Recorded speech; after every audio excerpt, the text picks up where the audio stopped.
A fairly different kind of video report today, as this report is to big up and say well done to residents of Oxford who are resisting the New World Order to the best of their ability. You'll likely already have heard about how Oxford is the first place to try turning the county into the Hunger Games by basically creating districts, although the council call them zones. Obviously not the kind of district that we already have, but small areas of towns that people are all but confined to. This is allegedly down to climate change, although there has been experts come out and suggest that climate change isn't as bad as being made out, or isn't necessarily the fault of humans, but rather is a cyclical event that has occurred many times over millennia, and this is simply another cycle of change that the earth goes through. As many predicted, there were some people who were not keen on the idea of having the town divvied up into areas that they can go and areas that they cannot go, and so activists took to the streets under the cover of night to put right some of the wrongs that the local government had implemented or forced upon them. Yes, although I don't condone vandalism or criminality or criminal damage, sometimes you simply have to take action and not allow yourself to be treated like an animal in a pen. The rebellious resident resistance in Oxford took to the streets to fix the issues in situations such as this. You see, this guy has removed the top plate over the hole for what I believe is an automatic bollard and filled the hole with cement.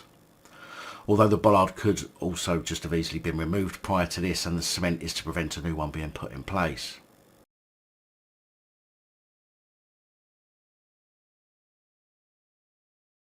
And if by magic, footage of someone during the day removing the bollard and placing it firmly where it belongs, in a bin.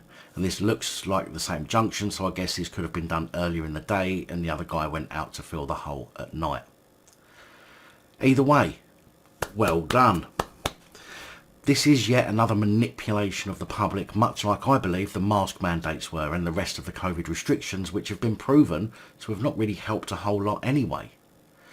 On the 18th of February in Oxford there will be a protest, although they're calling it a community event, being held in resistance to the 20-minute neighbourhood malarkey, and if you are in or near Oxford I implore you to go along and have your voice heard, as Oxford is only the beginning and it will likely be that without enough resistance your neighbourhood could be next.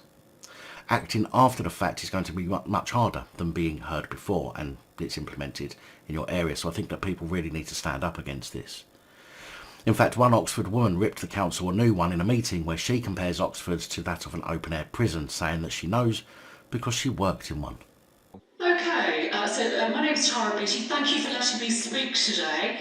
Can I just say welcome to Oxfordshire Open Prison, because this is what is being delivered. It's a king. I used to work for the prison service, so I know how open prisons work. This is a king to an open prison. These districts and these filters and gates and fines that are being forced onto the people of Oxfordshire without their democratic consent. Now I can't play all of that video because I will get copyright strikes by Newsflare, but she goes on to explain that only 1,000 people of Oxford agreed to entering the Hunger Games, which is less than 1% of the population of the area. But even so, the local government went ahead with their ridiculous idea, proving that they don't care what the results are of a public consultation anyway, they will simply do what they want. So although this is a different kind of video, it's still reporting on a local council, which is one of the areas we cover on the channel, and I genuinely wanted to say well done to those who are pushing back against this madness. Please do let me know in the comments what you think of these 20-minute neighbourhood zones being trialled and whether you'd be happy for it to be implemented where you live.